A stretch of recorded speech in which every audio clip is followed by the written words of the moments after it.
Formula One is not just a thrilling sport. It is also a driving force behind some of the most innovative technologies that have made their way into our everyday lives. In this video, we are going to talk about 9 examples of how Formula One has pioneered the technologies that are used in modern road cars. Let's start the video. Carbon fiber. The first carbon fiber monocoque chassis was introduced by McLaren in 1981 and quickly became the standard for Formula One cars. The material was initially too expensive for use on road cars, but as production techniques improved and economies of scale kicked in, carbon fiber became more widely used in high-performance road cars, particularly supercars and hypercars.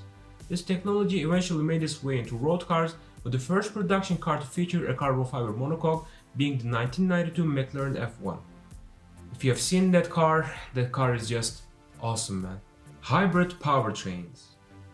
Hybrid powertrains were first introduced in Formula One in 2009 as part of a push to improve the sport's fuel efficiency and reduce its environmental impact. Hybrid systems use a combination of gasoline or diesel engine and electric motor to power the car, and can significantly improve the fuel efficiency and performance. The technology has since been adapted for use in a wide range of road cars, from small city cars to high-performance sports cars and luxury sedans. Hybrid powertrains eventually made their way into road cars, with the first production hybrid being the 1997 Toyota Prius. Ceramic brakes. Ceramic brakes were first introduced in Formula One in the 1980s and quickly became popular due to their ability to withstand high temperatures and provide superior stopping power. The technology was initially too expensive for use in road cars, but has since been adapted for use in high-performance sports cars. This is the part where it gets really hot. I mean, you don't want to touch those brakes. Semi-automatic gearboxes. Semi-automatic gearboxes were first introduced in Formula One in the early 1990s and allowed drivers to shift gears using pedal shifters located on the steering wheel rather than a traditional gear shift. The first semi-automatic transmission in Formula One was developed by Ferrari in 1989, and it was used to great effect by driver Nigel Mansell, who won the World Championship that year. Semi-automatic transmission eventually made their way into road cars, with the first production car to feature them being the 1992 Porsche 911. Traction control.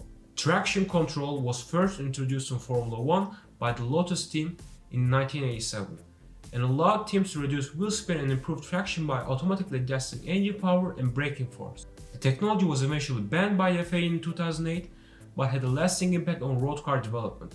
Traction control systems made their way into road cars, with the first production car to feature it being the 1987 Porsche 959.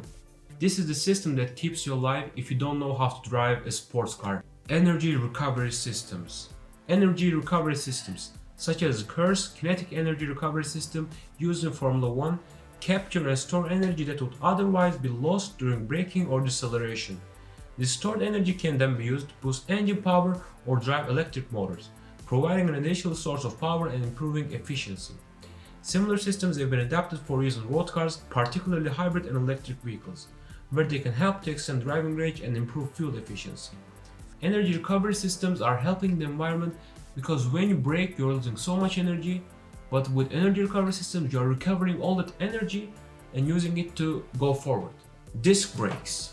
The first team to introduce disc brakes in Formula One was BRM, British Racing Motors, in 1962. This technology was quickly adopted by other teams, and by the mid-1960s, disc brakes had become standard on all Formula One cars.